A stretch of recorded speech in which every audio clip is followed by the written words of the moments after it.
తర్వాత Sunitha counting centre దగ్గర మాట్లాడుతున్నారు. ఏమంటారు ఒకసారి చూద్దాం.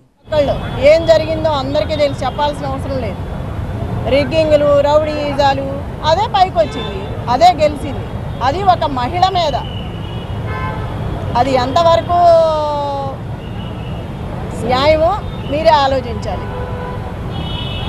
ప్రజలు కూడా ఆలోచించుకోవాలి.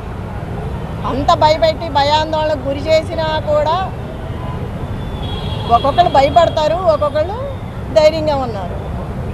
వాళ్ళు కూడా మనం అనే పని లేదు. వాళ్ళ ఇబ్బందులు వాళ్ళకు ఉంటాయి, వాళ్ళ సమస్యలు వాళ్ళకు ఉంటాయి.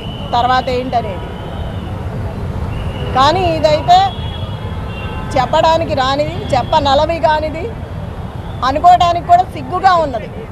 ఇది ఒక మహిళ మీద ఇలా చేయటం, ఎంతమంది వచ్చి ఇంత చేయాల్సిన అవసరం లేదు.